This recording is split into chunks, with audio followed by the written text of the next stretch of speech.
Good afternoon, everyone. I'd like to call this meeting to order. To start, I'd like to acknowledge that the TRHD connects with many First Nations communities across our vast regional district, and today we are located on Kamloops to Secwepemc territory, situated with the unceded ancestral lands of the Secwepemc Nation. The TRHD appreciates the partnerships that we have with the Kamloops to Secwepemc and respect the territory and land on which we gather today. And I just want to start before we go on. We have three directors online today. We have Director Simpson, Director Demare, and Director Birch Jones. We also have Director Frizzle here, who is in place of alternate Blackwell, or sorry, Vice Chair Blackwell. And as you can see, Director Grenier is going to be Vice Chair today. So throw any questions at Adam you want, right, Mike? Yeah. Perfect. Or darts or anything else. As long as you take one from me, that's okay. All right, thank you. So any additions or deletions from the agenda? Seeing none, we have an approval of the agenda, please? Moved by Director R. Smith, seconded by Director Kersley. Yeah, all in favor? Contrary minded? Thank you, it's passed. And we have a set of minutes from our March 27th meeting. Moved by Director Middleton, second by Director Smith, J. Smith, not R. Smith. Thank you. And in front of us today, we have the delegation coming from the Royal Inland Hospital Foundation, and Heidi Coleman is here today. And from there, as we can all see, there's been correspondence that's been sent out from our MLAs, and as well as an op-ed that was penned regarding a PET CT scanner. And we'll have a chance to address those as we go on. So I don't think we voted on the errors or omission, the hospital minutes. Thank you, Chair Roden. All in favor of the motion for the minutes? Contrary minded? See none, it's carried. Thank you. So I'd like to invite the Royal Inland Hospital Foundation CEO, Heidi Coleman. Okay, great. Thank you for inviting me, or maybe I asked to come and you said yes, one of the two. I do love coming to present to you, and I think it's my third or fourth time today. I've brought with me Shelley Sim, who we are now connected at the hip. We think we've been separated at birth, and she and I are working together to recruit and retain doctors here in Kamloops and the whole region, which is important why we're here. And Shelley, you can see she's the community and recruitment lead, and her community is a big part of her work, and we're working closely together on that. So I'm going to let her speak soon. So I'm here to talk about recruitment, and I want to thank you for the funding that you continue to put forward and that you continue to approve, because it's really important to bring the doctors here. So I'm just going to leave it over to Shelley to introduce herself and talk about what she's doing at the divisions. And I just wanted to say that I've never worked so closely with a division, Thompson Region Division of Family Practice. And as you can imagine, when a donor who's a patient, who's a community member, who's one of you, comes to me, the first thing they need is a family doctor. So they can't get into the hospital for any surgery or whatever they need that referral. They do go to the UPCC, they do all that, but it's family doctors that we need. Hospitalists in the hospital as well, and that's why Shelley and I are connected at the hip. Hi, thanks very much. For anybody who knows Heidi, she knows, that she doesn't give you a lot of notice. So I'm delighted she's turned this over to me. As stated, my name is Shelley Sim, and I am the Community and Recruitment Lead for the Thompson Region Division of Family Practice. My role is to welcome and highlight physician opportunities for people within Kamloops and the surrounding areas. The big part of the work is community. The big thing that I've noticed in the work that we've done is the fact that our region has probably got more to offer than any other region in the province, and what we don't do well is brag enough about it. So with that, the Thompson region, we launched our campaign, Love the Life. And we really want to do a huge shout out to Tourism Kamloops, because with their campaign, it's been really easy to showcase the wonderful opportunities within our region. People want to know what kind of a life that they can have. And one of our efforts is to say you can have a really, really great life here in any of our communities. From many of you, you also know that Clearwater Broadwater is my home base, so I'm pretty passionate about rural and the value and the importance that a rural community can bring. What I love about the rural as well as the urban is the fact that we are so interconnected that we rely on one another. And so, for example, when our rural communities are stabilized with our healthcare, it also helps stabilize Kamloops as our center. And that is the importance of being interconnected and why I appreciate the opportunity to work with Heidi. I think the only thing that works slower than government is recruitment for family physicians. It's hard work. Same thing with what you do here for government, and you know that. It is slow and steady. The recruitment process often takes between 3 and 5 years. Working with the Royal Inland, the division has been able to go to a number of trade shows where we can reach out to physicians from all over Canada. We will meet students who are just heading into their residency, and they just take a peek and they look, and then they contact you, each year that you bump in, and then it pays off. So for example, somebody I met at the Family Medicine Forum 2 years ago, we are meeting tomorrow because her husband's been accepted into the law school at TRU, and she is desperate to practice here. So there's lots of good news stories, but change is a long conversation, and that's why partnerships and the support, and certainly having the support of the TNRD for all of our communities is really valuable. This work cannot be done in isolation. It requires each of us working together, bonding together, and celebrating what we have to offer together. Great. And one more thing we're doing together today, after this, we're preparing my friend David Kramer's house. He doesn't even know because he's in Germany, Dr. Kramer, ENT, but I'm dog sitting, and he's got a pool. So we have a hospitalist and his wife, Laura. So it's Kevin and Laura. They've come from the other province that's next to us, and we're having a pool party. And so that's a family doctor and a hospitalist. And so we're preparing it. So we got to go back, and I have a lifeguard. It's not going to rain. There'll be about 20 people, doctors and their kids. So we're doing that together. Okay, so there's Shelley at one of her rural conferences in Prince George, and we're working together when they can afford, when they need some help, we're there with them. I just want to show you this. I didn't mean for you to read it clearly, but these are calendars that we use. So all those different colors represent another condo or a house or something that we're renting. I currently don't even request funding because we have a house that was donated to us at 38 Clark. So if you're by, knock on the door and say hi. We've got students and doctors living in there, so that was an amazing donation. And then we have a condo at 227 Battle that was also donated to us, and the other places we rent. And so we've got doctors coming and going all the time, and it's a lot to manage. It's the cleaning that has to go. Anyway, we do it. We're doing it together, and it's working out great. And I can send you these if you need. So these are some of the doctors, specialists that are moving or moved here already, and it's great. It's a lot of work. Some have already bought a house. We have Olga, who's coming from South Carolina, and she arrives this week. Dr. Herzl from New York via trail. We have Owen coming, etc. You can read them. So just know that doctors are coming. Leanne Wong is a family doctor, and she's going to visit Steps, the new clinic, to see if that's where she wants to settle. She didn't start working yet because she couldn't find daycare, and she had to stay with her kids at home. Her husband's the neurosurgeon, so we're helping with the daycare as well. These are just two unique things that I don't even know if you're aware of, but Torrin Glass knew Dr. Jeff Poon, who's a orthopedic surgeon, and his wife is the new neurologist in town, Robin Bessemer.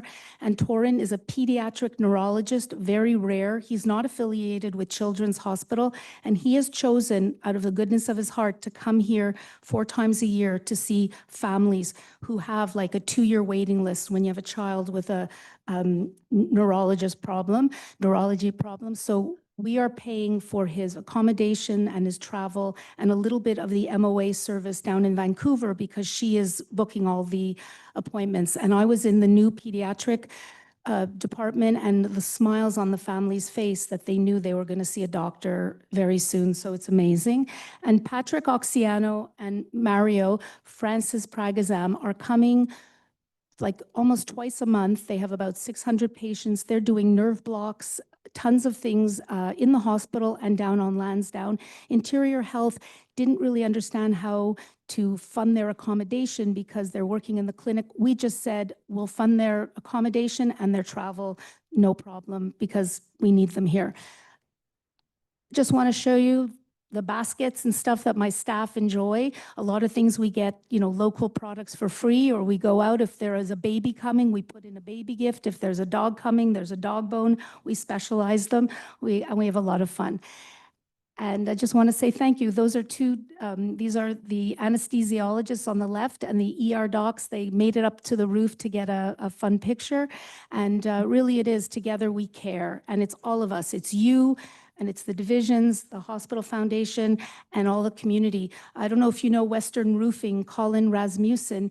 He loves Dr. Joel Emery so much that when the GI doctor arrives July 2nd, Colin wants to take him fly fishing, boating for dinner, because it's everybody together helping with recruitment. So if anyone has any special things they want to offer, a doctor who's coming, let us know. So it's a lot of hard work, and it's 24/7, but we're doing it because together we need these doctors to come, and it's community that the doctors are looking for, because a lot of times the jobs are the same, but it's meeting people. So that's what I do when I'm not fundraising, but it's all encompassing. So thank you, and if you have any questions. How about we raise hands for people that don't want to speak? That might be a little bit easier. I would like to start with Director Newstater, and then Director Grenier is taking hands, so just keep them up. Thank you. Director Newstater. Thank you, Chair. Thank you for the presentation, and even more so, thank you for the work. It's something that we can't do, and from the small to the large efforts, it is so deeply appreciated by our community. Two quick comments from me. The first is that being the mom of a heart baby who had very complex needs and multiple open heart surgeries and was followed through all of his years by a cardiologist here in BC, it was life-changing for a family like mine to have cardiologists who came to us, and to have a hospital where the setup was, and where there was reserved space to care for these kids with these complex cardiac needs and a full family surrounding them. How do you find care for your other kids? How do you find the dollars to go and stay down there? So thank you for all that you're doing to make healthcare more accessible right here in Kamloops and for those in our surrounding region. Just one thought from me on childcare. If and when that comes up as an obstacle, the City of Kamloops is doing a lot of work to create childcare spaces and make sure that they're available. So we're always a resource that you can reach out to make sure, because if that's a barrier, it's one we'd like to continue to support. Yeah, thank you. And the Tatterley brothers, who are going to be building a building right across from the hospital, they own Travelodge. I think they got all their permits here. They would like to put in a daycare. So it'd be retail daycare, single suites. And just a side note, because I know we're thinking cancer, the foundation would like to rent about 10 of the 20, because if families are coming from Clearwater for radiation, where will they stay? So I want to reserve those. Obviously, nothing's been built yet, but I'd like to work with him, and we're working very closely to maybe stratify that, or just build the daycare together right across the street. So I will definitely come and talk about that more. And a quick supplemental, obviously, we worked really hard with Interior Health to try and create funded childcare spaces. We were declined for that funding. It made a significant impact. We truly believe this would have been a difference maker for recruitment that happened. So we will continue to solicit the province for that appropriate funding for a perfect project that really would change our inability to recruit. Nobody got funding in Kamloops. That was quite terrible. Thank you for that. So I'm just going to read out the speaker list so people kind of know where they are on the line. We have Directors Houghton, Sow, Thorpe, Bass, Birch Jones, Getz, O'Toole, O'Reilly. We will go to Director Houghton. Going to make this quick. I've spent quite a bit of time in the hospital the last while under the care of one of the doctors that you had featured there, Dr. Lee. And it was funny when I was going into the operating room, and I caught him by surprise before he had the knife in his hand. I said, "Doc," I said, "understand you're from Ontario. Why Kamloops?" And I really caught him off guard, and he gave me quite a story and why he chose Kamloops, and it's a real heartwarming story, and we're lucky to have him. Thank you. That is great. And now we just have to get his wife working, and that will make a big difference. Thank you. Director Sow. Thank you, Chair. More question for Ms. Coleman and kind of a sidetrack away from recruitment, but just the works of the foundation in general. You know, in the last 3 years here at the board, there's been various advocacy for projects that we've been pushing for. And it seems time and again, you know, on the fundings donor side and volunteer side, there's always people ready to step up. We seem to have some struggles with getting approvals on the government side. As a foundation, you work very well with, you know, being that link between. Would you have any advice on advocacy on the, you know, particular parties on the government side? Thank you. Well, we need a lot of help, and I know Mike O'Reilly, chairman here, he's and you all are great with writing letters and doing that. We do need to figure out something that can change, because the foundation is sitting on money that we would like to spend in the hospital. Nobody gave me money to endow. It's all money that has to be spent. And I hear from Jerry Desilets, who I work very closely with, the executive director of the hospital, that the #1 project for him, priority, is a new CCU down on the 3rd floor that would help. It would just be attached to the ICU. And right now our CCU on the 7th floor, which was only 4 beds that Al Patel and Itchawish raised money for, cannot be used as a CCU because there's not enough cardiac nurses to go up to the 7th floor when there's breaks. So all the cardiac patients are on the 3rd floor in the ICU and around. Anyway, that's his #1 priority. They said they don't have the money even to put the business plan together. We at the foundation have said, how much will it cost? And he said, well, maybe tens of millions. Well, I know that we do have 10 million that we could put towards that. But until we could get that project accepted, nothing is happening. So it's frustrating. It's frustrating for Jerry. It has to go to SET. It has to go to capital projects. So next time you're speaking to Interior Health, and you know there's a lot going on there, we have to find out what is the list of capital projects that are going ahead. We have an ERCP suite for gastroenterology that we don't have built, and we have 2 gastroenterologists that left Kamloops because the ERCP suite was not built. So we need that done. So there's quite a few. So help me, because I speak to Sylvia Weir, I speak to Richard Harding, Diane Shendrick. When is this going to start? When can we get this done? And sometimes I hear it's not going to be in 25, 26. It might be 26, 27, 27, 28, and so on and so on. So we just have to continue to work together, but you guys are great at that. So let me know. I mean, for sure, you're all, I mean, the MLAs, the premier, the minister, we got to do it all. Thank you. Thank you, Director Thorpe. Thank you, Chair.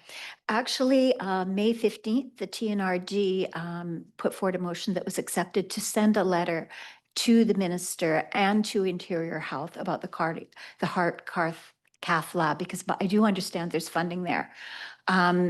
It became about, on a personal note, my husband had a heart attack at the end of April. Since then, I know that another member of this hospital board has had a heart attack. And I was just speaking to Chair O'Reilly about a cousin that just had a heart attack. But that's not my question. My question is regarding recruitment. By my count, we are now up to 39 closures at the Lillooet Emergency Room as of last night. 15 of them occurred in May, 6 of them occurred in June. 2 of the cardiac patients I'm referring to had heart attacks where they had to filter through Lillooet. I'm wanting to know what is being done to address this dire situation with the ER closures in Lillooet, please. So your area actually falls under rural and remote, but I'll speak to that because it's a really important area, and Lillooet is probably wanting to make the news for some of the more amazing parts of its community. I'm part of a group that's called the IPRR, which is the Interior Physician Recruitment and Retention Committee. What that is physicians and recruitment leads from all over the Interior Health. We look together and we see the region as a whole and a collective. What we do is when we have opportunities, if you're familiar with the practice ready assessment, return of service, That is a program for the rest of you that the provincial government implemented probably about 6 years ago. It brought in 32 physicians through a different pathway for international graduates other than the UBC program. The government started off with 32 physicians into the province, and then just last year, they've tripled the program, so it's now 96 physicians that come through. So what we did is the IPRRs, we identified with Lillooet, and you now have a cohort of 3 physicians who are arriving this September. And we've done that intentionally to try and support that so that it doesn't feel in isolation, recognizing that there is certainly some angst within the community, and really looking to anchor that. So you actually have a physician recruitment person who will guide them, and ideally will be working with the community to try and hold them, because it's hard. Often these 3-year return of services in the rural communities, it feels like nobody sticks. And that's a lot where the community's got to kind of lean in and say, how can we hold you? But we are doing it as a community, which is a very new approach. Again, that cohort. And the data shows that maybe that's more successful because they come together, journey together, stay together. Supplemental. Okay, I'm actually from just out of the Lytton area, so we're even more remote. Takes us an hour to get there. What will happen in the meantime between now and September and when we get these people ready to be able to work in the ER? How is that situation being addressed, please? So that certainly falls under, unfortunately, I hate to say the words, that falls under interior health. And it is just trying to attract the attention of getting that. It's not even a nice answer to say. And that's the reality, and it's just keeping at it. And I think the more community focused about the good news stories is the one thing that I've learned in my journey is that if you are positioned as a community in crisis, it's not really a great bumper sticker. So to keep telling those great news stories is very helpful when trying to get those locums, when trying to get that bridging. And again, going back to the theme today is it's together. And again, I'm from Clearwater. We've had our own headlines, so I really empathize, and that's what I've got. But I can tell you that we're working towards something, and that's on a regional level. Thank you. Director Bass. Oh, sorry.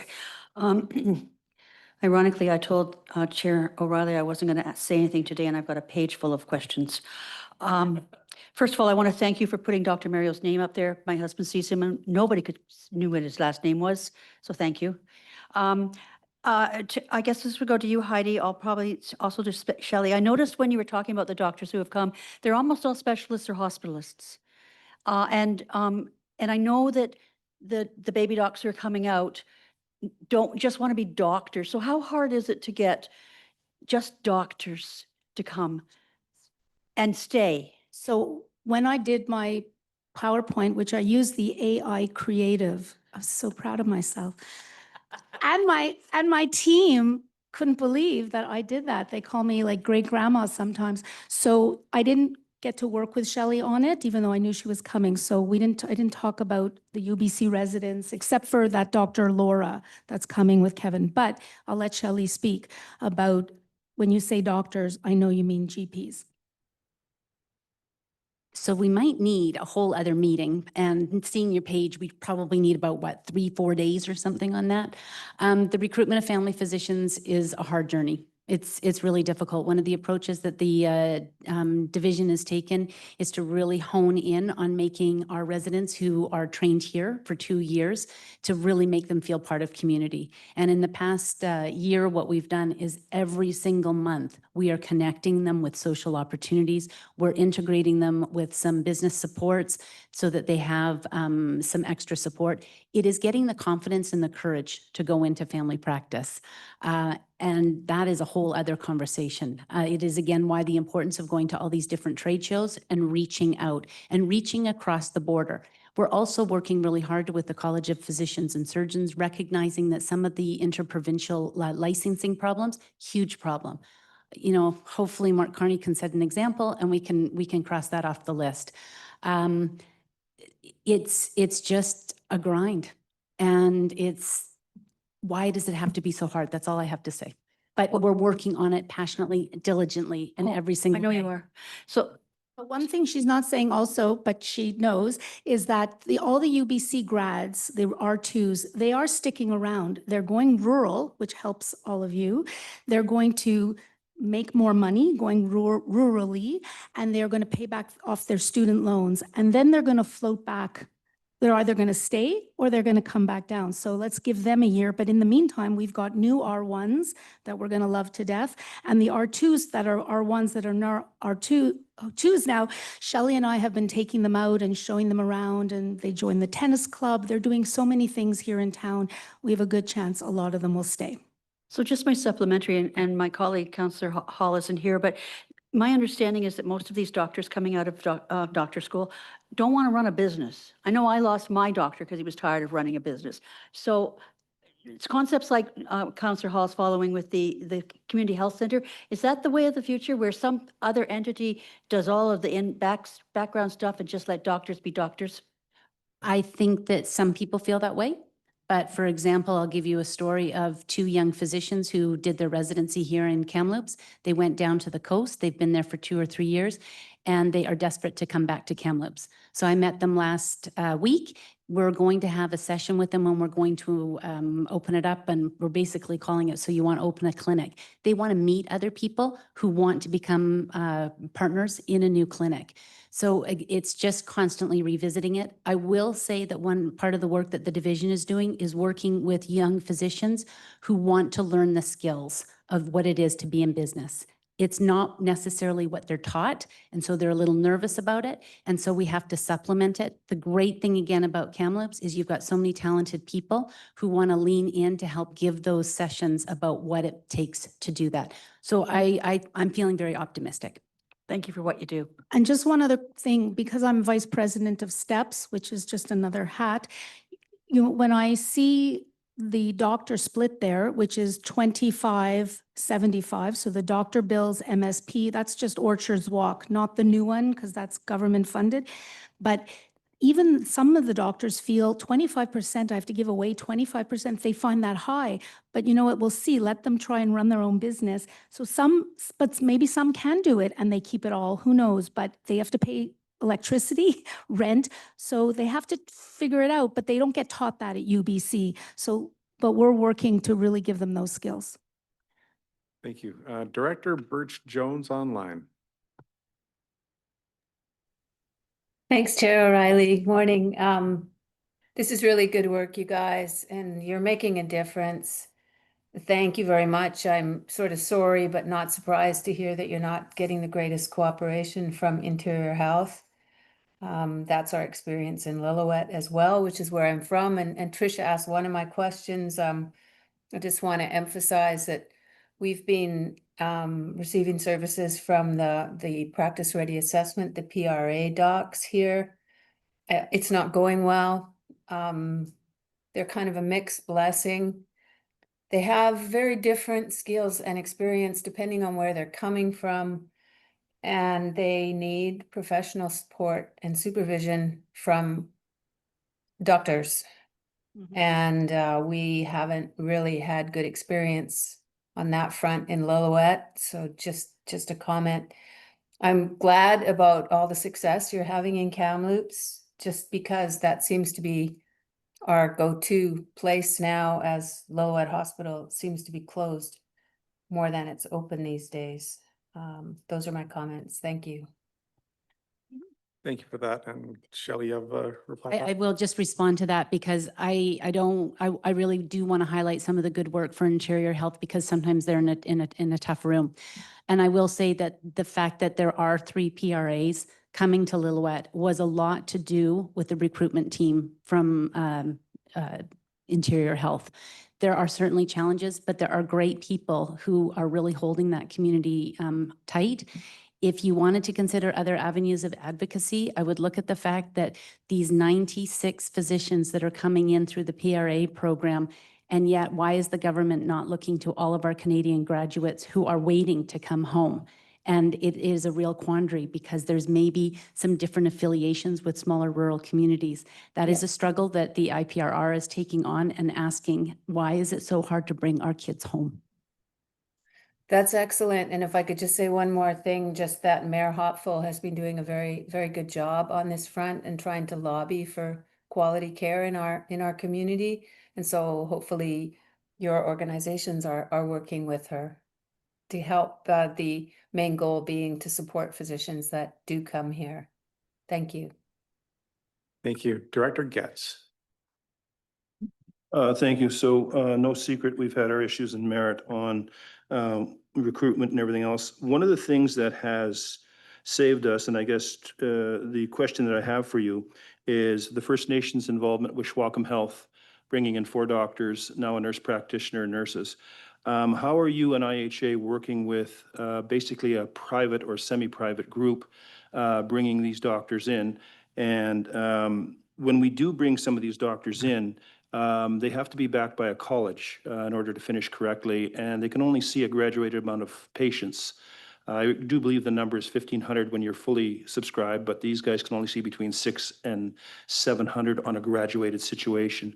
I guess my question would be is, how does the First Nations component, when they do their own recruiting, how do you know what they're doing as well as your recruiting? Is there some sort of a connection so everybody knows what's going on, or how is this working? Because I know more and more communities are looking at a First Nations group running their own health. They're getting ready to put in a building to put in surgical suites and the whole bit. And I'm going to be honest with you, if this continues on in merit, we won't need our hospital anymore because we'll be simply going through Schwacom Health because they will have the doctors. And again, this is IHA's question, but since you're recruitment, I'm just wondering how all of that works together, or if you could just give me an idea how that works. Yeah, that's a great question. Thank you very much. So all of it is all filtered within Interior Health as well. So all the contracting and everything. So there's close collaboration between them. What I think is really exciting about what's happening in your community is that we're breaking the molds, because if it's not working, what will work? And that's what we're seeing. So your point is well taken. If it keeps going, what do we need to do? And that is the forward thinking of communities and how we, embrace that. So there is work being done. Again, that is done through the rural and remote, but the First Nations Health Authority is closely involved, sits at that table as well. And it is an interconnected conversation. Thank you. Director O'Toole. Thank you very much. And thank you for your work. And I will say that over the years, myself and the various family members have used the major facilities here and specialists, and it's nothing short of fantastic. So I here represent Sun Peak. So I'm more along the lines of asking questions around GPs and trying to get a better understanding of how that recruitment works in a general sense, but also in the rural sense. Because I look at our community, we started up an ATCO-based trailer for a clinic 30 years ago that ran 2 hours a day, 7 days a week with emerged doctors. We built a new clinic in 2018. We did that on our own with no support other than some grant funding that we collected. And then went out and recruited our own staff and our own doctors and such. Now we've passed that off to a third party now. But we're back to a position where we're not operating 5 days a week, and there seems to be a struggle with recruiting doctors, which I guess I'm kind of biased, but I struggle with that because I can't imagine why somebody wouldn't want to come and live and work. If you're an outdoor enthusiast, where better to live? And then on top of all that, our health association even owns a condo that we provide free of use for locum doctors, but we struggle to recruit locum doctors. So I'm just curious as to what some of those bottlenecks might be when we're talking about rural locations, and what can communities do to help with that? Because obviously we want to be able to operate more than 3 days a week, which is what we're operating now. And we're unique in the fact that we've also got, thousands of people on the mountain skiing, biking, and these kinds of things. And historically, when we operate at full capacity, we keep thousands of people a year out of the Kamloops emergency room. And we want to continue to do that, right? So just curious to hear your feedback.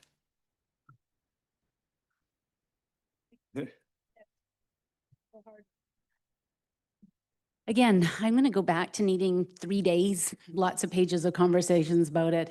You're right. Why wouldn't anybody want to come? And I think I can say that for every single community here. Why wouldn't they want to, right?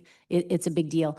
I think I can really see some value in eventually coming forward with some data that was done in the interior regions about the impacts of retirements that have. So it's almost as though as soon as somebody retires, you still need another 2 or 3 physicians to fill that spot. So it feels like we can never actually get up to the line. I do think that there's probably room for tightening up those conversations about, is everybody aware of all the opportunities that a community can offer? So you've said, hey, there's a condo there. And I'm going to go back and I'm going to say, is that anywhere in our information that somebody shared that with us?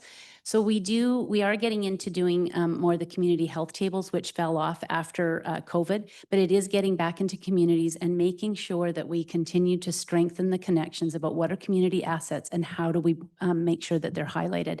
It goes back to why the importance of trade shows is how do we share that message? And when we fill out the sheets, is everybody aware of all of the incentives that are there?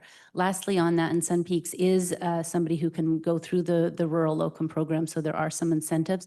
We do need to be aware of the fact that in times of crisis, one of the challenges is that our health authorities do pit community against community in terms of who gets more money. And that is a real problem because we know that the money is coming down. We know there's going to be a problem, and we would all really like to see more preemptive measures, but sometimes it gets to crunch time, so it's money versus money, and that's really tricky. And one of the things I did with Al Rain years ago is when the UBC residents came, we paid for a weekend. So the foundation paid for some of the rooms. We kept them up there. We don't have to do it in the height of ski season, but let's bring them up again, have a breakfast, ski or bike riding, and then show them around because we're doing that a lot in Kamloops, but we need to do that at Sun Peaks as well. So let's do that again. It just fell off the map after COVID plus. So, and I do want to say one thing about interior health, because of course we struggle with them too. It's very hard to raise money when projects aren't going forward. Equipment, I have huge lists, so I'm good with equipment. There's always equipment to be bought, but Jerry struggles because the projects are weighted with all other communities in interior health, but he puts forward his highest priority, and it happens to be cardiac. So we need that CCU renovated and built downstairs to be coexisting with the ICU. It would make sense. And the letter that went out, we just wanted to find out about data. That's all we're looking for, is how many patients go to Kelowna to get angiograms, and that's what we're looking for, the data before we go forward with building a cath lab. Thank you. I have myself on the speaker list, and then after that will be Director Roden.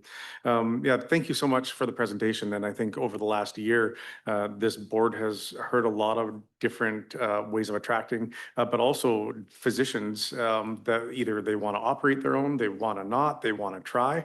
There are different people trying to attract, and we've spoken here, but it's STEPS model, IH doing attraction, physician recruitment. But I guess where I'm wondering is how we're looking out for ourselves. When you mentioned interior health does recruitment, which is fantastic, I think, but they're selling interior health, the whole region.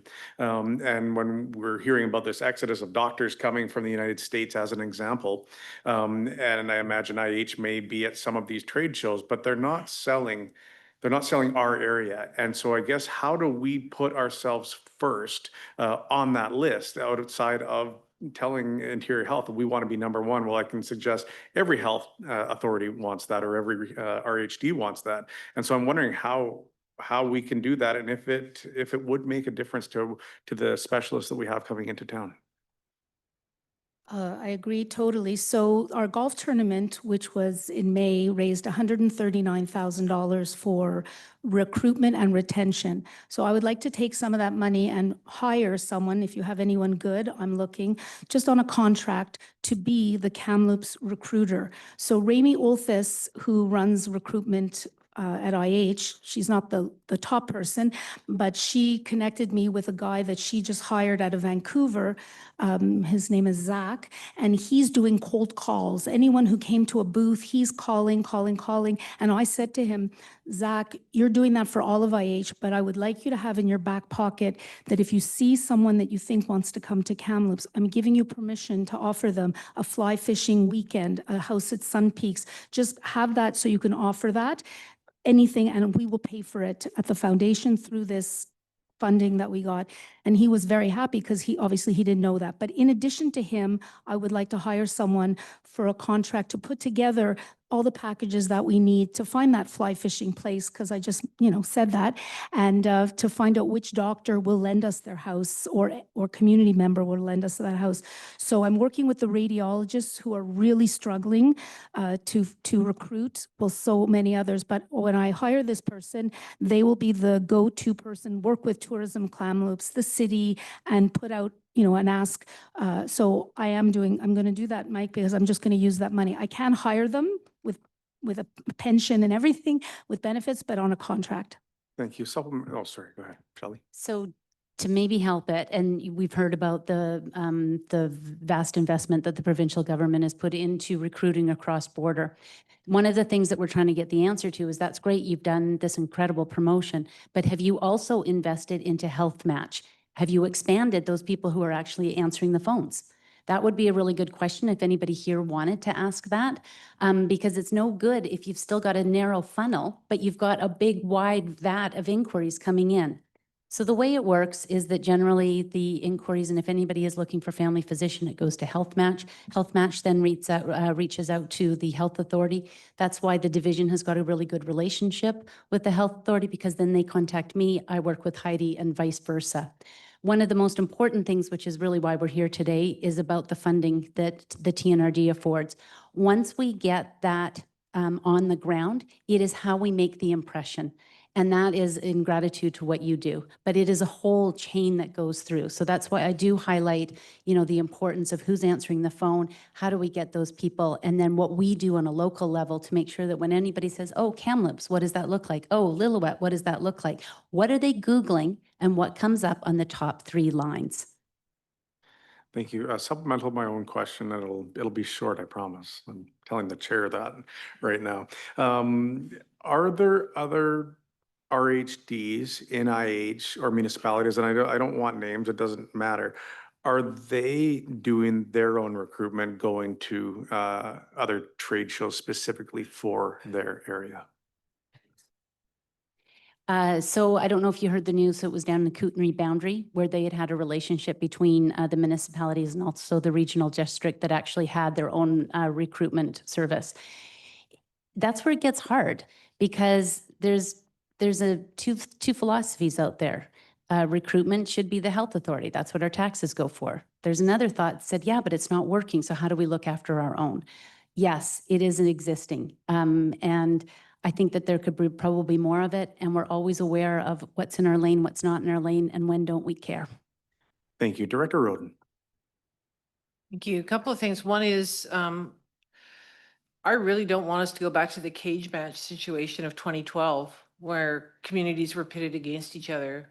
And you had service organizations, nonprofits, local governments, donors. All right, well, we can offer 6-month free rent. Okay, well, we'll see your 6-month free rent and we'll do a 12-month free rent. Well, we'll see your 12-month free rent and we'll give you membership at the local country club. We have a UPCC in Ashcroft. I think maybe it's been mentioned once in all this conversation. And I'm just saying, we don't have the money in Ashcroft to have advocacy groups. We can't go to trade fairs. So where are we? We appear to be nowhere, because the province is trying to get people to go to the Lower Mainland. Interior Health is trying to get people to come to Kamloops and Kelowna. You're trying to get people to come to Clearwater and the Thompson. Okay, hello. I've got a good news story for you. One, Ashcroft is actually part of the Rural and Remote Division of Family Practice, and they have actually attended the big Canadian Physician Conference in Winnipeg, where you were well represented. They were also just up at Prince George, being represented as part of the BC Rural Health Conference. You do have representation. It's maybe one of those times to connect, and I would be happy to do that for you. And again, it's community and the work that's being done out. But it is all, I go back to what I said in the beginning, our small communities, feed into the heart of Kamloops, and we're all important and equally valuable. So it is just about making connections regardless about the resource of each community. And Thank you, supplemental? supplemental. Well, to that, I did get a tour of the UPCC with the mayor of Karamias, who came over to look at it as a model. And we were told, about things that were coming. And I kept saying, well, when is Interior Health going to put this in a press release? Because we don't know. And if you don't tell us, we can spread the word, we local government, but we need to hear it from Interior Health. Otherwise, it's just, as far as a lot of people are concerned, us blowing smoke. So until Interior Health comes out with that press release, says this is what's coming to the UPCC, A, we don't know, and B, it's not our place to say so. The other thing I just wanted to mention was, in terms of promoting our local communities, absolutely, please, whoever's promoting them, actually give the impression that you've actually visited at some point and know the community, because I read some of these community profiles, I'm like, was this written by a robot? Because it bears no relationship to the community I know. In fact, years ago, I volunteered and was taken up on the offer to rewrite the section on Ashcroft for the Interior Health website to promote it, because it was awful. It was this long and didn't mention anything of importance, and there was stuff in there that was outdated. So yeah, I mean, I'm willing to do it for free, for heaven's sakes, for anyone who wants to do it, but you need to get some better people out there writing these community profiles, because they're about as appealing as a botulism outbreak. All right. I was just out, I just saw Fiddler on the Roof out in Ashcroft. It was great. Brought members of the Jewish community with me. For sure, write it better and send it off to Michaela Swan in communications. Just advocate for ourselves. Thank you. Director gets to close. So, Shelley, one of the things we talk about recruitment, one of the things that we've been asking for, and myself I've been asking for, is to stop incentivizing hospitals. When you incentivize a hospital, it draws out of our hospital, and these people go somewhere else because money talks, let's be honest here. So I've asked the past minister and the current minister to remove incentivization of hospitals. And I would expect that, I'm hoping that you will ask for the same thing, because it draws from communities such as mine that actually need these people, but they're making a living, so they're going to go where they need to go. So I've been in the trenches for about 17 years now. And when I say change is a long conversation, I mean change is a long conversation. I am so glad that you raised that it is here amongst all the communities, because it is, all voices to turn this. We have to be in it as a collective. Nobody wants to see community against community. It's not a war. It's not the fight that's going to win the war. There's better ways to do it. I'm with you 100%. And I think that that's great advocacy for people to be doing here, and all communities to be sharing in that message. Thank you. We have one additional one from Director Karpuk. Thank you, Chair. I think my tongue's purple from this topic. As a primary care doctor, categorically as a chiropractor, this discussion often frustrates the tar out of me, because jurisdictionally, chiropractors do not get access to helping the system. And we're trying to fix a system that's broken. Inferior Health, because they don't have any care for chiropractors compared to every other health authority in the province, will not allow us to help in any way, shape, or form. I looked at the image of the individuals you had on the roof of our hospital, 9 of which are patients of mine. In 22 years, I've seen over 18,000 people. I have seen everything from a dissecting aortic aneurysm in my office, because they have been to the hospital and then been to my office because they were told, it's probably just a back thing. We have a role to play. And my commentary is, we're so focused on let's find more doctors.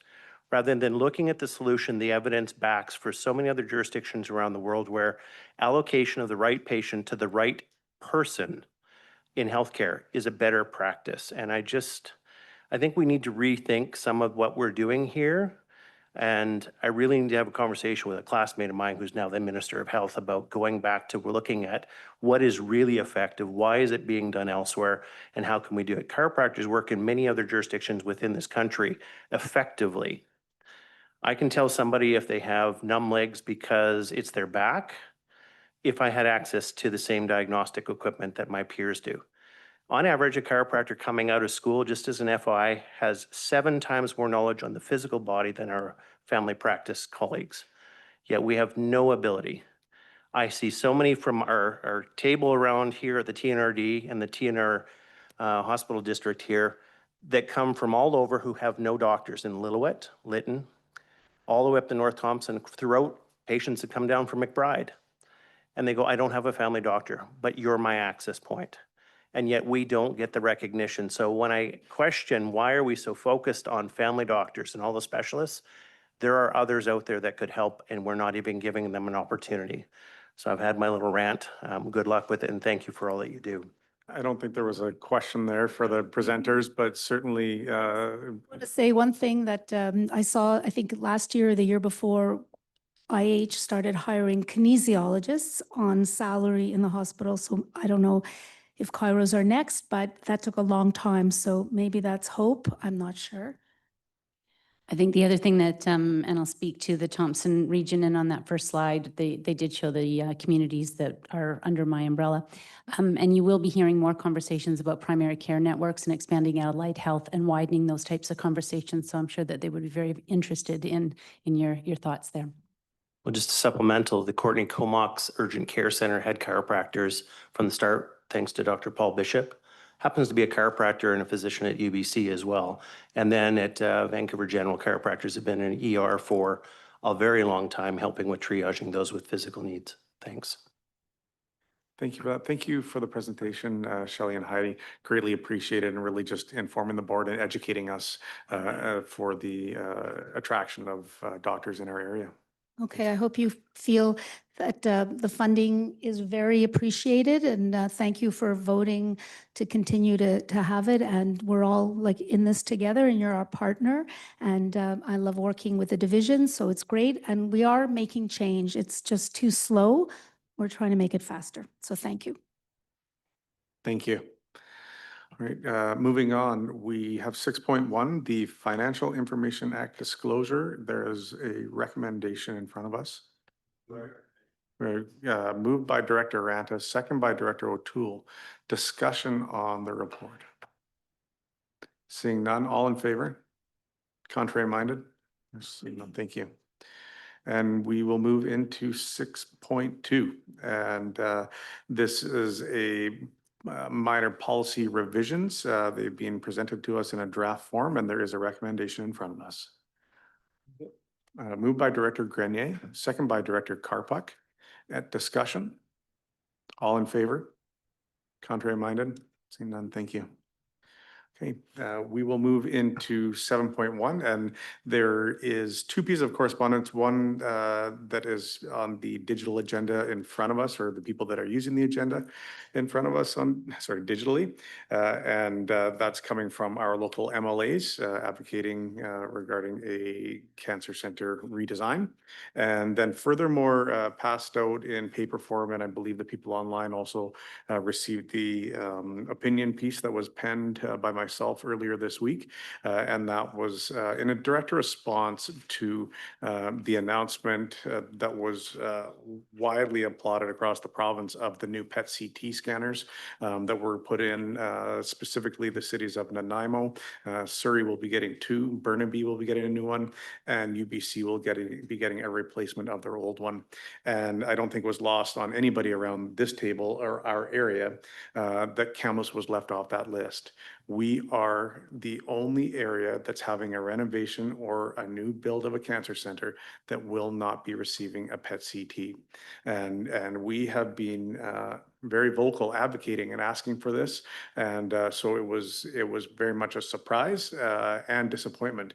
And really for us, it's something that he's been identified that we need. And in the opinion piece I had written, talking about potentially people from Blue River having to go to Kelowna for a PET CT and then go back for after a 1-hour visit. And I was quickly, I don't want to say corrected, but brought to my attention that, well, yes, I wrote this, but people that are needing cancer treatment in the Blue River area are actually driving to Kamloops to get on the 5:55 a.m. Air Canada flight to Vancouver to get treatment, coming back, and then they are going back to Blue River.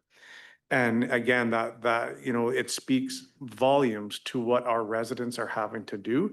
And this board has been loud and clear, not just on the cancer center, but everything that we have been asking for. This is nothing special. We don't want to be treated differently. We want healthcare equity for the residents of the TRHD, and we will continue to advocate for that in multiple different channels. And that's something that I think this board has been very strong about, and we've heard around this table here today, whether it's a GP, hospitalist, or cancer treatment. We don't want anything special. We want to be treated equal, and unfortunately, at this point, we aren't. And our advocacy work needs to continue. So, Councillor Bass. Thank you. I was reading the letter that the many MLAs sent in. Two things hit me. First of all, the first paragraph says that people who are advocating for this have been ignored by the ministers. And I don't think that's fair, because you have met with the ministers. And which leads me to my actual question, which is this turning this into a political football? And is that going to cause us any problems? Because I understand they're the opposition, so they must oppose. But it's getting really political, Mike. Yeah, thank you, Director Bass. And that's not the role of this board, and it never has been. The opposition has their job, and it's in their title to be the opposition. That's not what we're supposed to do. We are here advocating and working with government to get what our residents need. And certainly the MLAs need to do what they need to do, and we need to do what we need to do. And we can only control what we can control, Director Bass, but I don't think this board cares who's in government. It doesn't matter. It's the current party, the next one, or some party we've never heard of. We want equity of healthcare for our region. I guess I didn't make my point, so I'll be a little more blunt. Is every time that they open their mouths and say, you didn't do this and you're awful people, are they starting to think negatively about all of the good work that the HD is doing here? Because, like they're getting the attention here. I can't speak for the MLAs, but what I do know is that any elected official, doesn't matter the color, party, stripe, or any individuals around this table, we all want what's best and what we think is best for our residents. Director Sal. Thank you, Chair, and thank you for the work you've done through your advocacy letter there, as well as reaching out to some of our farthest electoral areas. I just want to take this opportunity to clarify. I've heard some misperception out there that part of the reason why we're not getting the PET CT scanner is because the TRHD somehow has not agreed to a joint funding formula with the province. I just want to clarify that. Thank you. Yeah, thank you for the question. I can tell you that's absolutely not the case. That being said, that a PET CT scanner should be paid for by the province and via PHSA, and not a funding formula between IH and the TNRHD. All of that being said, as was written in the letter, we aren't even at the point of asking for a scanner. We have people waiting in the wings wanting to donate to pay for a PET CT scanner. We are asking for the space. And really that's going above and beyond what we should be doing. And, there's people in the community that have said that, well, why don't you pay for it? Why don't you do this? And while I appreciate that, at the same time, we could have that conversation about new schools. We all know somewhere that needs a new school. We all know somewhere that needs a new highway, a bridge.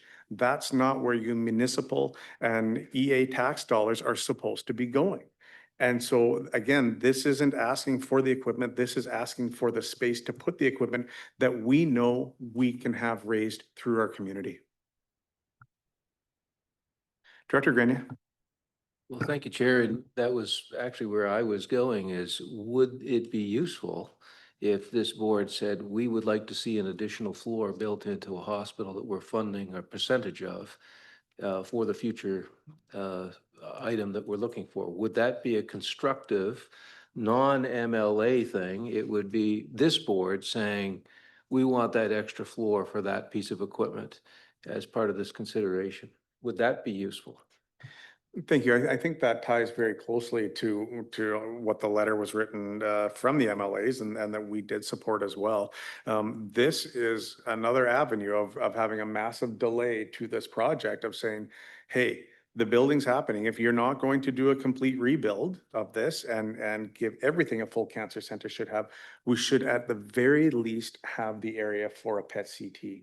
And so very much I understand where you're coming from, and that would tie into what has been lobbied for through MLAs and signatures from many municipalities throughout the region.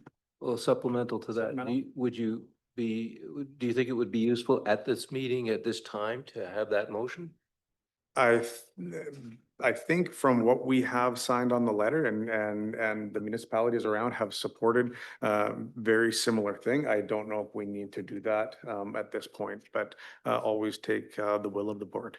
Thank you. Director Newstinger. Thank you, Chair. Your frustration is shared by everyone around this table and beyond. It's incredibly discouraging to find ourselves in this position. To the conversation about the politicization of the issue, I think it's a really valid and fair point. That being said, I would be deeply concerned if these MLAs were not stepping up and saying, we're seeing ways that our residents are being medically disadvantaged through this decision making. You know, these aren't signed as a member of a certain political party. They're signed as the elected representatives of these areas for their residents. And if there wasn't a letter coming forward that was co-signed by 5 MLAs who have all championed this cause and tried to go and have the direct conversations and advocated on behalf of their constituents, I would be deeply concerned and banging down their doors too. So I think that this is a topic that is not a political topic. This is a healthcare topic. This is a topic that fits firmly within the province's purview. And so I am thankful that our MLAs all across this region are standing up and saying this is unacceptable. As their MLAs, as their representatives, and as a partner of this board, we expect better, we demand better, and this is what good advocacy looks like done together. Thank you. Director Getz. The comment from Director Gurney on the building a room for it and hoping to fill it. I think we have to be careful with that because there's nothing that will get the ire of the taxpayer higher than a room that does absolutely nothing but cost them extra money. I think we need to have commitment. I think that's what we're looking for here, is commitment rather than building it for, you know, it's not like Field of Dreams, build it and they will come. So I think we've got to be careful with that kind of thing because it adds costs. Taxpayers will want to know why it happened, even though they will understand what we're trying to do. But, and this has to be politicized in order to get some traction. There's just no other way of doing it. Thank you. Seeing no further discussion, we have new business in front of us. And does anybody have any new business? No? Seeing nothing further, this meeting is adjourned.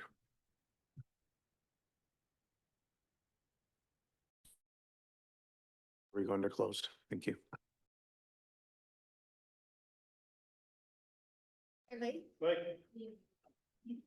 We actually need a motion to go into closed. I'm sorry. Thank you. Yeah, we do Thank need you, to read Corporate it out. Officer. We have moved by Director R. Smith, seconded by Director Middleton. All in favor to go into closed? Opposed? Thank you. Oh, Director Jeremiah. Sorry, once again, we do need to read out the motion. Please. Thank you. Do we want to have Director, who has it in front of him? Robin or Director Smith? You don't have it. Director Middleton, would you like to read it out? Sorry, I'd like to make the motion. Microphone, please. It is, but it was just in behind. Like to move motion 9.1, that meeting be closed under Community Charter Sections 90, bracket 1, bracket N, the consideration of whether a council meeting should be closed under a provision of this subsection or subsection 2, and 90(2)(b), the consideration of information received and held in confidence relating to negotiations between the regional district and the provincial government. Moved by Director Middleton, second by Director R. Smith. All in favor? Contrary minded? Seeing none, that's passed. We'll be back in 15 minutes. Thank you.